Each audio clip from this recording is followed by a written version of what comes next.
Hello दोस्तों, स्वागत है आपका अपने चैनल एग्जाम जोन पे। तो फिर से मैं हाजिर हूँ 17 फरवरी 2021 के इंपॉर्टेंट इवेंट्स के साथ। पीडीएफ का लिंक डिस्क्रिप्शन बॉक्स में दिया हुआ है, साथ ही साथ आप चाहें तो टेलीग्राम ग्रुप से भी इसे डाउनलोड कर सकते हैं। आज का पहला क्वेश्चन है, आरबीआई ने अर्बन कोऑपरेटिव बैंक्स में जो इशूज़ चल रहे हैं उनको एग्जामिन करने के लिए, साथ ही साथ फ्यूचर रोड मैप के लिए एक 8 मेंबर एक्सपर्ट कमेटी बनाई है।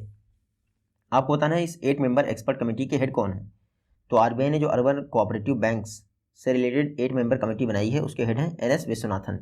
कौन है? एनएस विश्वनाथन। ये देख लीजिए, आरबीआई ने अर्बन कोऑपरेटिव बैंक्स में जो इशूज़ चल रहे हैं, कई सारी बैंक का लाइसेंस कैंसिल हो रहा है, आपको पता ही है।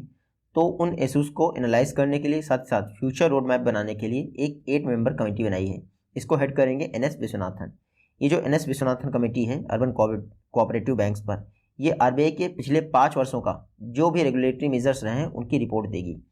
कुछ समय पहले ही आरबीआई द्वारा एक कॉलेज ऑफ सुपरवाइजर भी बनाया गया था, उसके भी हेड थे एनएस विश्वनाथन। और अब अर्बन कोऑपरेटिव बैंक पर जो 8 मेंबर कमेटी बनी है उसके भी हेड हैं एनएस विश्वनाथन। आरबीआई की बात करें तो आप यहाँ पढ़ लीजिएगा आरबीआई के विषय में। हालांकि वर्तमान में इसके 25th आरबीआई गवर्नर कौन है? शक्तिकांत दास। इतना मैं बता दे रहा हूँ आपको। उसके अलावा आरबीआई इसलिए चर्चा में है क्योंकि फिर से इन्होंने ऑपरेशन ट्विस्ट स्टार्ट कर दिया है, जिसमें 10,000 करोड़ रुपए का जो गवर्नमेंट सिक्योरिटी है उसका सेल एंड परचेज किया जाएगा ओपन मार्केट ऑपरेशन के तहत। ठीक है। नेक्स्ट क्वेश्चन है, रिसेंटली किस कंट्री के एस्ट्रोनॉमर्स द्वारा एक बहुत बड़ा ब्लैक होल सर्च किया गया है जो कि BL लैकर्टे कहा गया है। तो BL लैकर्टे इसको खोजा गया है इंडिया द्वारा, इंडिया के एस्ट्रोनॉमर्स ने खोजा है। ये देख लीजिए, ये है वो ब्लैक होल। इसको कहा गया है फीडिंग ब्लैक होल। यानी कि फीडिंग मतलब क्या है? कोई खाना थोड़ी ना खा रहा है ये। देखिए, फीडिंग का मतलब ये है कि जो आसपास की जितनी भी एस्ट्रोनॉमिकल बॉडीज़ होंगी उनको अपनी तरफ खींच रहा होगा।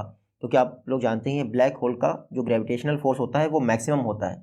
इतना मैक्सिमम होता है कि प्रकाश भी इससे वापस नहीं आने पाता है, इसलिए इसका नाम हो गया है ब्लैक होल। तो रिसेंटली इंडिया के एस्ट्रोनॉमर्स ने BL लैकर्टे नाम का एक ब्लैक होल खोजा है जो कि एक फीडिंग ब्लैक होल है। तो department of science and technology द्वारा रिसेंटली इसका अनाउंसमेंट किया गया है, BL लैकर्टे, जिसको इंडिया के साइंटिस्ट ने खोजा है। Department of science and technology के मिनिस्टर कौन है? डॉक्टर हर्षवर्धन। नेक्स्ट क्वेश्चन है, ICC लोम्बार्ड द्वारा corporate India risk index release किया गया है। आपको बताना है कॉर्पोरेट इंडिया रिस्क इंडेक्स में कितनी कैटेगरीज हैं, यानी कितनी कैटेगरीज में डिवाइड करता है किसी भी फर्म को। तो 5 कैटेगरीज के आधार पर कॉर्पोरेट इंडिया रिस्क इंडेक्स में कंपनीज को डिवाइड किया जाता है। देख लीजिए, प्राइवेट जनरल इंश्योरेंस कंपनी जो है ICICI लोम्बार्ड, इन्होंने कॉर्पोरेट रिस्क इंडेक्स रिलीज कर दिया है। तो कॉर्पोरेट रिस्क इंडेक्स में क्या है, 5 कैटेगरीज में जो कंपनीज होती हैं उनकी परफॉर्मेंस के आधार पर उनको डिवाइड किया जाता है। जैसे इनइफेक्टिव हो गया, सब ऑप्टिमल हो गया, ऑप्टिमल हो गया, सुपीरियर हो गया, ओवर प्रिपेयर्ड हो गया। तो ये 5 कैटेगरीज हैं जिनके आधार पर कॉर्पोरेट रिस्क इंडेक्स तैयार किया जाता है। देखिए, इंडिया की रैंकिंग इस कॉर्पोरेट रिस्क इंडेक्स में क्या है, 57 है, जो कि ऑप्टिमल को दर्शाती है। तो सिर्फ इतना याद रखिए, ये सारे इंडिकेटर्स हैं डिफरेंट जिनकी रैंकिंग यहाँ पे दी हुई है। आप इतना याद रखिए, ICICI लोम्बार्ड इसने corporate India risk index release किया है जिसमें इंडिया की रैंकिंग है 57 और ऑप्टिमल कैटेगरी में आता है। ICICI लोम्बार्ड की बात करें 2001 में स्थापना हुई थी, मुंबई में इसका हेडक्वार्टर है और भार्गव दास गुप्ता इसके CEO हैं। नेक्स्ट क्वेश्चन है, justice PV Sanjay Kumar recently किस इंडियन हाई कोर्ट के चीफ जस्टिस अपॉइंट हुए हैं। तो justice PV Sanjay Kumar recently Manipur high court के चीफ जस्टिस अपॉइंट हुए हैं, मुख्य न्यायाधीश। ये हैं PV Sanjay Kumar. Recently president यानी रामनाथ कोविंद जी ने इनको मणिपुर हाई कोर्ट का चीफ जस्टिस बना दिया है। PV मतलब पुलिगोरु वेंकटा संजय कुमार, ये इनका पूरा नाम है। PV Sanjay Kumar Manipur high court के चीफ जस्टिस बने हैं। चीफ मिनिस्टर कौन है वहाँ के? N बीरेन सिंह है। गवर्नर कौन है? नजमा हेपतुल्ला। और जो हाई कोर्ट है अब उसके चीफ जस्टिस कौन बन गए हैं? PV संजय कुमार। देखिए, हाई कोर्ट में जो जजेस का अपॉइंटमेंट होता है वो संविधान के आर्टिकल 214 यानी 214 के तहत होता है प्रेसिडेंट द्वारा। उसके अलावा अगर हाई कोर्ट में अपॉइंटमेंट की बात करें तो कुछ समय पहले ही तेलंगाना हाई कोर्ट की फर्स्ट फीमेल चीफ जस्टिस कौन अपॉइंट हुई थी? हिमा कोहली इस चीफ जस्टिस होगा। तो हिमा कोहली तेलंगाना हाई कोर्ट की first female chief justice appoint हुई थी और अब PV Sanjay Kumar Manipur high court के चीफ जस्टिस अपॉइंट हुए हैं। नेक्स्ट क्वेश्चन है, रिसाइकल एक digital waste commerce solution provider company है जो कि द सर्कुलर्स एक्सीलरेटर प्रोग्राम 2021 में इंडिया से सेलेक्ट होने वाली फर्स्ट मेंबर बन गई है। आपको बताना है रिसाइकल, ये कंपनी किस इंडियन सिटी में लोकेटेड है। तो रिसाइकल हैदराबाद की एक डिजिटल वेस्ट कॉमर्स कंपनी है, यानी वेस्ट कचरे का व्यापार करते हैं डिजिटल तरीके से। तो रिसाइकल, ये देख लीजिए, रिसाइकल हैदराबाद स्थित एक waste commerce, digital waste commerce company है जो इंडिया की फर्स्ट कंपनी बन गई है जिसे द सर्कुलर्स एक्सेलरेटर प्रोग्राम 2021 में एक मेंबर के तौर पर सिलेक्ट किया गया है। ये द सर्कुलर्स एक्सेलरेटर प्रोग्राम, इसको एक्सेंचर जो कि अमेरिका की फर्म है उसके द्वारा रन किया जाता है डिफरेंट कंपनीज की हेल्प से, जिसमें आपका WEF वर्ल्ड इकोनॉमिक फोरम भी शामिल है। तो the circulars accelerator programme exchanger का प्रोग्राम है जिसमें इंडिया की फर्स्ट कंपनी कौन सेलेक्ट हुई है, रिसाइकल। और रिसाइकल कहाँ पे स्थित है, हैदराबाद में स्थित है। इसके फाउंडर का नाम है, देखिएगा, अभिषेक देश पांडे, फाउंडर एंड CEO हैं, और को फाउंडर हैं अनिरुद्ध जालान। रिसाइकल मैंने आपको बता दिया डिजिटल वेस्ट ई-कॉमर्स कंपनी है।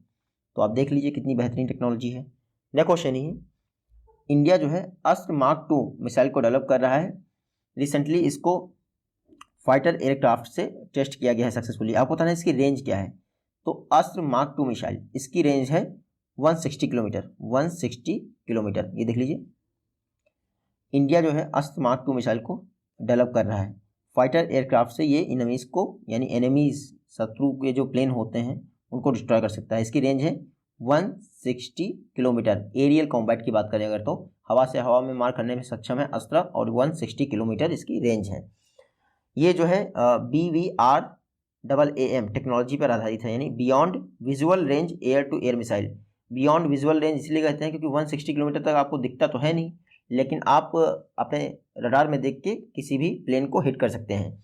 मैक 4.5 पर ये रन करती है, यानी कि अस्त्र जो मिसाइल है वो सुपरसोनिक मिसाइल है। तो आप इतना भी याद रखिएगा। LCA तेजस से इसका सक्सेसफुली टेस्ट किया जा चुका है और 100 किलोमीटर की डिस्टेंस पे हिट करके इसको देखा जा चुका है।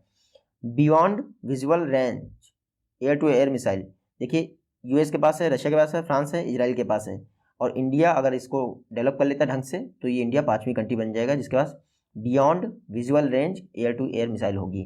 तो अस्त्र मार्क 2 इसको DRDO ने डेवलप किया है। DRDO की बात करें तो 1958 में स्थापना हुई थी। हेडक्वार्टर न्यू दिल्ली में है। मोटो क्या है, strength origin is in knowledge.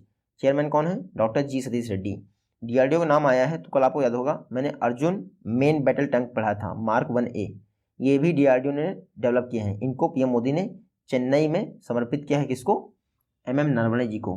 Next question है, रिसेंटली किस स्टेट गवर्नमेंट द्वारा माँ कैंटीन प्रोजेक्ट शुरू किया गया है ताकि 5 रुपये में जो शहरी गरीब लोग हैं उनको खाना दिया जा सके। तो 5 रुपये में शहरी गरीब लोगों को खाना देने के लिए वेस्ट बंगाल गवर्नमेंट ने माँ कैंटीन शुरू की है। अम्मा कैंटीन किसने शुरू की थी, तमिलनाडु ने। इंदिरा रसोई राजस्थान में। और अब माँ कैंटीन कहाँ शुरू हो गई है, वेस्ट बंगाल में। इसका नाम दीदी कैंटीन वैसे होना चाहिए था। ये देख लीजिए, जो वेस्ट बंगाल की चीफ मिनिस्टर है ममता बनर्जी, इन्होंने माँ कैंटीन प्रोजेक्ट लॉन्च किया है। इसके तहत अर्बन जो पुअर्स हैं यानी शहरी गरीब लोग, उनको 5 रुपये में खाना दिया जाएगा। माँ प्रोजेक्ट में आप देख लीजिए, लंच दिया जाएगा, जिनको ज़रूरत होगी उन्हीं को दिया जाएगा। ऐसा नहीं कि सब जो भी वहाँ खड़े हैं उनको मिल रहा है। 1 PM से 3 PM ये दोपहर में ही ये प्रोवाइड किया जाएगा। रात के डिनर की कोई व्यवस्था नहीं, उसका आप अरेंजमेंट खुद कर लीजिएगा, ठीक है। तो अर्बन डेवलपमेंट में काम आएगा। अगर जो भी लोग यहाँ पे अर्बन डेवलपमेंट में काम कर रहे होंगे उनको दोपहर का लंच मिल जाएगा माँ कैंटीन से, मात्र 5 रुपये में। अब खाने की क्वालिटी सही रखना बस, बाकी तो क्या है। बात करें अगर वेस्ट बंगाल की, तो मैप में देख लीजिए, ये है वेस्ट बंगाल। CM कौन है, मैंने बताया ममता बनर्जी। गवर्नर कौन है, जगदीप धनखड़। वेस्ट बंगाल क्यों चर्चा में है, क्योंकि वेस्ट बंगाल में रिसेंटली जो कोलकाता उसकी कैपिटल है वहाँ पर 11th राष्ट्रीय संस्कृति महोत्सव का इनॉग्रेशन किया है जगदीप धनखड़, जो कि यहाँ के गवर्नर हैं। इसको ऑर्गेनाइज कौन कर रहा है, कल्चर मिनिस्ट्री इसको ऑर्गेनाइज कर रहा है। और इंडिया की फर्स्ट बोट लाइब्रेरी ये भी कोलकाता में ही स्टार्ट हुई है। तो राष्ट्रीय संस्कृति महोत्सव का 11th एडिशन और बोट लाइब्रेरी दोनों कोलकाता में। नेक्स्ट क्वेश्चन है, रशिया की स्पेस एजेंसी रॉसकॉस्मोस, इन्होंने recently progress MS-16 cargo ship को लॉन्च कर दिया है, जिसका दूसरा नाम है प्रोग्रेस 77। आपको बताना है ये जो प्रोग्रेस 77 कार्गो शिप है इसको किस रॉकेट से लॉन्च किया गया है। तो रशिया का जाना माना रॉकेट है, उसका नाम क्या है, सोयूज। आपको याद ही होगा पहला जो अंतरिक्ष में इंसान गया था सोयूज से ही गया था। रशिया ने अपने सोयूज रॉकेट की मदद से प्रोग्रेस 77 या फिर कहें प्रोग्रेस MS-16 कार्गो शिप को लॉन्च कर दिया है। कहाँ से लॉन्च किया है? तो कजाकिस्तान में ये साइट है, साइट 31, यहाँ से इसको लॉन्च किया है। प्रोग्रेस 77 लगभग 2460 kg का कार्गो ले जा रहा है और इंटरनेशनल स्पेस स्टेशन को पहुँचाएगा। सोयूज रशिया का रॉकेट है, 46 मीटर लंबाई है इसकी, जिससे प्रोग्रेस 77 कार्गो को लॉन्च किया गया है। ये मैप में देख लीजिए, रशिया कैपिटल आपको पता ही है, मॉस्को है इसकी, जो कि यूरोप में पड़ती है। करेंसी क्या है? Russian rouble. प्रेसिडेंट कौन है? व्लादिमीर पुतिन, जो कि अब 2036 तक रशिया के प्रेसिडेंट बने रहेंगे। रशिया का जब भी नाम आए तो आप देखिएगा, इसकी लोकसभा को ड्यूमा कहते हैं और वर्ल्ड की डीपेस्ट लेक, सबसे गहरी झील बैकाल लेक रशिया में ही है। नेक्स्ट क्वेश्चन है, जूट इंडस्ट्री को प्रमोट करने के लिए किसके द्वारा commercial jute seed distribution scheme roll out की गई है? तो commercial jute seed distribution scheme Smriti Irani ने लॉन्च की। किसने? स्मृति ईरानी। ये देख लीजिए, टेक्सटाइल मिनिस्टर स्मृति जुबिन ईरानी, इनके द्वारा commercial jute seed distribution scheme launch की गई है। इसमें क्या होगा? देखिए, टेक्सटाइल मिनिस्ट्री के अंतर्गत 2 बॉडीज़ थी। टेक्सटाइल मिनिस्ट्री के अंतर्गत तो एक ही बॉडी है, दूसरी तो पता नहीं किसके अंतर्गत है, मेरे ख्याल से एग्रीकल्चर मिनिस्ट्री के तहत होगी, नेशनल सीड्स कॉर्पोरेशन। बात कर लेते हैं जूट कॉर्पोरेशन ऑफ इंडिया और नेशनल सीड्स कॉर्पोरेशन। इन्होंने लास्ट ईयर एक मेमोरेंडम ऑफ अंडरस्टैंडिंग साइन किया था, जिसके तहत 2021-22 जो फाइनेंशियल ईयर है उसमें 1000 metric ton certified jute seed का डिस्ट्रीब्यूशन करना है। इस कॉमर्शियल डिस्ट्रीब्यूशन के लिए ही commercial jute seed distribution scheme launch की है इसमें जुबिन ईरानी ने। इसके तहत 1000 मीट्रिक टन जूट सीड का डिस्ट्रीब्यूशन करना है, आपको याद रखना है। जूट के लिए गवर्नमेंट ऑफ इंडिया इस समय फिदा है, यानी बहुत सारी हेल्प कर रही है। जैसे 2020-21 के लिए जो जूट का MSP था, फिनेंशियल ईयर 20 के लिए जो जूट का MSP था वो 4225 रुपये पर कुंटल था। साथ ही साथ गवर्नमेंट ऑफ इंडिया ने पिछले 6 वर्षों में जूट का जो MSP है उसको लगभग 765 रुपये से बढ़ा दिया है। तो ये 2 फैक्ट बहुत सारे इंपॉर्टेंट है। तीसरा फैक्ट ये इंपॉर्टेंट है कि 1000 metric ton jute seed distribute किए जाएंगे 2021-22 के फिनेंशियल ईयर में commercial jute seed distribution programme के तहत। क्योंकि jute corporation of India limited इनको डिस्ट्रीब्यूट करेगा, तो उसकी बात कर लेते हैं। 1971 में इसकी स्थापना हुई थी, कोलकाता में इसका हेडक्वार्टर है और चेयरपर्सन कौन है जूट कॉर्पोरेशन ऑफ इंडिया के? शुभेंदु अधिकारी। देखिए, स्मृति जुबिन ईरानी ने ये commercial jute seed scheme launch की है, commercial jute seed distribution scheme launch की है। स्मृति जुबिन ईरानी ने माई पैड माई राइट कैंपेन भी लॉन्च किया था अक्टूबर 2020 में। ये स्मृति होगा, आप याद रखिएगा। हालांकि कैंपेन है नाबार्ड का, लेकिन लॉन्च किया था स्मृति जुबिन ईरानी ने। नेक्स्ट क्वेश्चन है, एनुअल फंड रेजिंग कैंपेन पहली बार किस इंस्टीट्यूशन द्वारा लॉन्च किया गया है इंडिया में? तो रिसेंटली IIT मुंबई ने अपना पहला annual fund raising campaign launch कर दिया है। देख लीजिए, IIT मुंबई, IIT बॉम्बे भी कहते हैं, इन्होंने 2021 के लिए अपना पहला annual fund raising campaign launch कर दिया। इसका नाम क्या है? Cherish IIT Bombay 2021। ये एक फंड रेजिंग कैंपेन है। एग्जाम में आपसे पूछ सकते हैं कि चेरिस IIT बॉम्बे 2021 क्या है? तो आप देखिएगा, एक फंड रेजिंग कैंपेन है। इससे जो भी फंड आएगा उसका मेन पर्पस होगा लेबोरेटरी बनाई जाए, वर्ल्ड क्लासरूम्स बनाए जाए, यानी इंफ्रास्ट्रक्चर डेवलपमेंट के लिए ये फंड यूज़ किया जाएगा। और ये एक सेंट्रल इंस्टीट्यूशन है IIT बॉम्बे, तो जो भी आप डोनेशन प्रोवाइड करेंगे उसके तहत आपको 100% टैक्स डिडक्टिबल मिलेगा।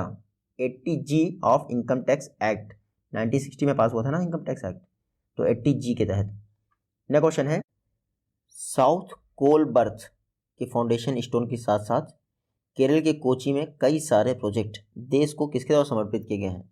तो रिसेंटली PM मोदी ने साउथ कोल बर्थ का फाउंडेशन स्टोन रखा है कोचीन केरल में। साथ ही साथ कई सारे डेवलपमेंट प्रोजेक्ट देश को समर्पित किए हैं। ये देख लीजिए, PM मोदी, कल मैंने आपको बताया तमिलनाडु के चेन्नई में इन्होंने अर्जुन टैंक देश को समर्पित किया। तो कल तमिलनाडु में थे और आज केरल में थे। तो केरल में जब PM मोदी थे तो इन्होंने कोचीन पोर्ट ट्रस्ट में साउथ कोल बर्थ के रिकंस्ट्रक्शन की आधारशिला रखी। साथ ही साथ कई सारे प्रोजेक्ट जो है देश को समर्पित किए। ये जो साउथ कोल बर्थ बन रहा है ये सागरमाला स्कीम के तहत बनाया रहा है। 19.19 करोड़ इसकी लागत आएगी, यानी 19.19 करोड़। इसके अलावा कई सारे प्रोजेक्ट थे जो देश को समर्पित किए, जैसे प्रोफिलीन डेरिवेटिव्स पेट्रोकेमिकल प्रोजेक्ट, ये एक प्रोजेक्ट हो गया। इनलैंड वाटरवे के लिए रोरो वेसल्स, ये भी देश को समर्पित किए, कहाँ पे? केरल में। साथ ही साथ कोचीन पोर्ट ट्रस्ट में ही सागरिका, एक इंटरनेशनल, क्योंकि श्रीलंका के लिए जाता है ना, तो क्रूज टर्मिनल सागरिका भी देश को समर्पित किया। कोचीन पोर्ट ट्रस्ट कहाँ पे है? केरल में, इतना याद रखिएगा। साथ ही साथ कोची में ही मरीन इंजीनियरिंग ट्रेनिंग इंस्टीट्यूट, इसको भी देश को समर्पित किया है PM मोदी ने। तो ये सारे काम किए PM मोदी ने केरल में। केरल इसलिए भी चर्चा में है क्योंकि केरल गवर्नमेंट द्वारा स्नेकपीडिया मोबाइल ऐप लॉन्च किया गया है। स्नेकपीडिया ऐप डॉक्टर के साथ साथ पब्लिक को भी स्नेक बाइट्स यानी सांप के काटने के विषय में जो मैक्सिमम जानकारी होती है लोगों को बचाने के लिए वो देता है। तो स्नेकपीडिया मोबाइल ऐप केरल गवर्नमेंट ने लॉन्च किया है। सीएम कौन है? पिनराई विजयन। गवर्नर कौन है? आरिफ मोहम्मद खान। नेक्स्ट क्वेश्चन है, फिनांस मिनिस्ट्री फिनांशियल ईयर 2021 यानी जो लास्ट क्वार्टर चल रहा है फिनांशियल ईयर 2020 का, उसमें जनरल इंश्योरेंस कंपनीज में कितना फंड इन्फ्यूज़ करेंगे? तो गवर्नमेंट ऑफ इंडिया ने कहा है कि फिनांशियल ईयर 20 के दौरान जो लास्ट क्वार्टर चल रहा है उसके दौरान जितनी भी जनरल इंश्योरेंस कंपनीज है गवर्नमेंट ऑफ इंडिया की उसमें 3000 करोड़ का इन्फ्यूज़न किया जाएगा। ये देख लीजिए, फिनांस मिनिस्ट्री कहा है कि फिनांशियल ईयर 2021 के लास्ट क्वार्टर यानी करंट क्वार्टर के दौरान 3000 करोड़ का कैपिटल इन्फ्यूज़ किया जाएगा। जितनी भी state owned general insurance companies हैं, लगभग तीन public sector general insurance company है। एक तो नेशनल इंश्योरेंस, दूसरा है ओरिएंटल इंश्योरेंस, तीसरा है यूनाइटेड इंडिया इंश्योरेंस। इन तीनों में 3000 करोड़ का इन्फ्यूज़न किया जाएगा। करंट क्वार्टर की बात कर रहा हूँ मैं, करंट ईयर की बात नहीं कर रहा हूँ। यानी फिनांशियल ईयर 20 जो बीत रहा है, बिल्कुल 31 मार्च को खत्म हो जाएगा, इसी क्वार्टर में 3000 करोड़ का इन्फ्यूज़न करेगी फिनांस मिनिस्ट्री इन तीनों कंपनीज में। तो आप ये देखिएगा। और इसमें से सबसे ज़्यादा इंपॉर्टेंट है NICL national insurance company limited, जिसकी ऑथराइज्ड कैपिटल 7500 करोड़ है। तो आपको पता ही है ये इन्फ्यूज़न इसलिए किया जा रहा है ताकि फिनेंशियल कंडीशन कंपनीज़ के बेहतर हो सके। बात करते हैं NICL की, नेशनल इंश्योरेंस कंपनी लिमिटेड 1906 में स्थापना हुई थी। कोलकाता में इसका हेडक्वार्टर है। चेयरमैन एंड मैनेजिंग डायरेक्टर कौन है? तजिंदर मुखर्जी। ये NICL भी उन कंपनीज में शामिल है। यह क्वेश्चन है, किस इंडियन बैंक द्वारा एक outward forex remittance service launch की गई है ताकि जो कंज्यूमर है इस बैंक के वो डायरेक्टली अपने फ़ोन के द्वारा देश से विदेश में फॉरेन रेमिटेंस भेज सकें? तो रिसेंटली कोटक महिंद्रा बैंक ने एक फॉरेक्स रेमिटेंस सर्विस लॉन्च की है अपने कस्टमर्स के लिए, जिसका नाम क्या है? कोटक रेमिट। क्या नाम है? कोटक रेमिट। ये कोटक महिंद्रा बैंक की आउटवर्ड फॉरेक्स रेमिटेंस सर्विस है। आउटवर्ड मतलब आप हमारे देश से किसी और देश में अगर फॉरेक्स भेजना चाहते हैं तो उसके लिए है कोटक रेमिट। तो मोबाइल ऐप जो कोटक मोबाइल बैंकिंग ऐप है उसके द्वारा आप इस स्कीम का फ़ायदा उठा सकते हैं। पहली बार कोटक बैंक के कस्टमर्स को ये फैसिलिटी प्रोवाइड की गई है कि अपने देश से बाहरी किसी कंट्री में अगर फॉरेक्स भेजना है तो भेज सकते हैं। कोटक रेमिट आप याद रखिएगा। कोटक महिंद्रा बैंक की बात करें तो 2003 में इसकी स्थापना हुई थी, यस बैंक से 1 वर्ष पहले। हेडक्वार्टर इसका मुंबई में है और CEO कौन है? उदय कोटक। नेक्स्ट क्वेश्चन है, ही शू वेई Australian open tennis grand slam के क्वार्टर फाइनल में पहुंचने वाली ओल्डेस्ट वुमेन है। आपको बताना ही शू वेई किस कंट्री से बिलोंग करती हैं? तो ताइवान की टेनिस प्लेयर हैं ही शू वेई। ये देख लीजिए, ये हैं ही शू वेई। डबल्स की रैंकिंग में नंबर 1 प्लेयर हैं ही शू वेई। एज है 35 ईयर्स और ये ऑस्ट्रेलियन ग्रैंड स्लैम के क्वार्टर फाइनल में पहुंचने वाली सबसे उम्रदराज महिला हैं ही शू वेई। ताइवान से बिलोंग करती हैं, आपको याद रखना है। इन्होंने 2005 में ग्रैंड स्लैम में एंटर किया था लेकिन चौथे राउंड के ऊपर कभी भी नहीं जा पाई। क्वार्टर फाइनल में पहुंचने वाली सबसे उम्रदराज महिला ही शू वेई ताइवान से बिलोंग करती हैं। अब ये एक स्पोर्ट पर्सनालिटी है तो दूसरी स्पोर्ट पर्सनालिटी ये भी हैं रविचंद्रन अश्विन। ये वर्ल्ड के पहले प्लेयर हो गए हैं जिन्होंने 200 विकेट लिए हैं किसी लेफ्ट हैंडेड बैट्समैन के, यानी 200 लेफ्ट हैंडेड बैट्समैन को आउट करने वाले पहले खिलाड़ी हो गए हैं। कौन? रविचंद्रन अश्विन। नेक्स्ट क्वेश्चन है, गवर्नमेंट ऑफ इंडिया ने जो यूनियन बजट 2021-22 है उसमें जल जीवन मिशन रूरल लॉन्च किया है। आपको बताना है, जल जीवन मिशन अर्बन लॉन्च किया है, जल जीवन मिशन रूरल की तर्ज पर। आपको बताना है कितने वर्षों के लिए इम्प्लीमेंट किया जाएगा। तो जल जीवन मिशन रूरल लॉन्च हुआ था 5 वर्षों के लिए, जल जीवन मिशन अर्बन भी लॉन्च हुआ है 5 वर्षों के लिए ही। तो देख लीजिए, जल जीवन मिशन अर्बन इसको लॉन्च कर दिया गया है जल जीवन मिशन रूरल की तर्ज पर। यूनियन बजट 2021-22 में अनाउंसमेंट हो गया है। देखिए, जल जीवन रूरल मिशन का टारगेट क्या था? 2024 तक सबको टैप्ड ड्रिंकिंग वाटर प्रोवाइड करना। आपको पता ही है, functional house hold tap drinking water provide करना था और एक बंदे को 55 लीटर कम से कम पानी एक दिन में प्रोवाइड करना था। ये था जल जीवन मिशन जो लॉन्च हुआ था उसका टारगेट। अब इनको भी डिवाइड कर दिया गया है, जल जीवन अर्बन भी लॉन्च कर दिया गया है। 5 वर्ष के लिए लॉन्च किया गया है। 2,87,000 करोड़ रुपए इसके लिए एलोकेट किए गए हैं गवर्नमेंट ऑफ इंडिया ने, जिसमें से 50,000 करोड़ ड्रिंकिंग वाटर के लिए और 10,000 करोड़ सैनिटेशन के लिए अलग से रख लिए हैं। तो जैसे जल जीवन मिशन रूरल का टारगेट था टैप ड्रिंकिंग वाटर प्रोवाइड करना, वैसे ही जल जीवन मिशन अर्बन का टारगेट भी है टैप ड्रिंकिंग वाटर प्रोवाइड करना। तो आप ये याद रखिएगा। जल जीवन मिशन में इस बार जो बजट एलोकेशन हुआ है वो 450% ग्रोथ देखी गई है। तो जल जीवन मिशन जल शक्ति मिनिस्ट्री की तहत रन किया जा रहा है। रूरल का याद रखिएगा 2024 तक टैप ड्रिंकिंग वाटर प्रोवाइड करना है सबको। नेक्स्ट क्वेश्चन है टीटागढ़ वैगॉन। रिसेंटली इंडियन नेवी ने इसको 5 डाइविंग सपोर्ट क्राफ्ट का कॉन्ट्रैक्ट दे दिया है। आपको पता है टीटागढ़ वैगॉन किस इंडियन स्टेट में लोकेटेड है? तो टीटागढ़ जिसको पता होगा उसको पता होगा। देखिए टीटागढ़ वैगॉन रेलवे मिनिस्ट्री के अंदर आता है और ये वेस्ट बंगाल में स्थित है। ये देख लीजिए, इंडियन नेवी ने रिसेंटली टीटागढ़ वैगॉन को 5 डाइविंग सपोर्ट क्राफ्ट का ऑर्डर दे दिया है। ये डाइविंग सपोर्ट क्राफ्ट ऐसे होते हैं क्योंकि डाइविंग करने वालों को बचा के लाते हैं ये। तो 174.74 करोड़ का ये ऑर्डर है। अगले 30 महीनों में इसकी डिलीवरी होनी है। तो इंडियन नेवी ने टीटागढ़ वैगॉन को 5 डाइविंग सपोर्ट क्राफ्ट के लिए ऑर्डर दे दिया, आपको रखना है। इंडियन नेवी की बात करें तो 1950 में स्थापना हुई थी 26 जनवरी। हेडक्वार्टर न्यू दिल्ली में है। वर्तमान में 24th नेवल चीफ कौन है? Admiral Karambir Singh. Indian navy इसलिए भी चर्चा में है क्योंकि कुछ समय पहले ही अंडर वाटर डोमेन में रिसर्च के लिए इंडियन नेवी ने IIT दिल्ली के साथ एक MOU साइन किया था और अब टीटागढ़ वैगॉन से कॉन्ट्रैक्ट साइन कर लिया है। नेक्स्ट क्वेश्चन है 2021 की रिपब्लिक डे परेड के दौरान बेस्ट मार्चिंग कंटिजेंट्स की ट्रॉफीज किसके द्वारा प्रेजेंट की गई हैं? तो जो बटालियन सबसे अच्छी परेड करती है उसको बेस्ट मार्चिंग की ट्रॉफी दी जाती है हर वर्ष डिफेंस मिनिस्टर राजनाथ सिंह द्वारा। तो इस बार राजनाथ सिंह जी डिफेंस मिनिस्टर हैं, उन्होंने बेस्ट मार्चिंग की ट्रॉफी दी है। जो जाट रेजिमेंट है सेंट्रल गवर्नमेंट की, उसको तीनों सेनाओं में बेस्ट मार्चिंग की ट्रॉफी दी गई है, आपको रखना है जाट रेजिमेंट। वहीं जो दिल्ली पुलिस है उसको बेस्ट मार्चिंग कंटिजेंट की ट्रॉफी मिली है जितनी भी सेंट्रल आर्म पुलिस फोर्सेस हैं। तो जो तीनों सेनाएं हैं उसमें मिला है जाट रेजिमेंट को बेस्ट मार्चिंग की ट्रॉफी और जो सेंट्रल आर्म पुलिस फोर्सेस हैं उसमें मिला है दिल्ली पुलिस को। तो CRPF वगैरह सब पीछे रह गई हैं। राजनाथ सिंह जी ने कुछ समय पहले ही जलाभिषेकम कैंपेन लॉन्च किया था, कहाँ पे? MP में। ये भी हम लोग पढ़ चुके हैं। यह अच्छी वीडियो से क्वेश्चन है। आई होप कि आप इन दोनों का जवाब दे पाएंगे। जल्दी मिलते हैं आपसे नेक्स्ट वीडियो में। Take care, good bye and जय।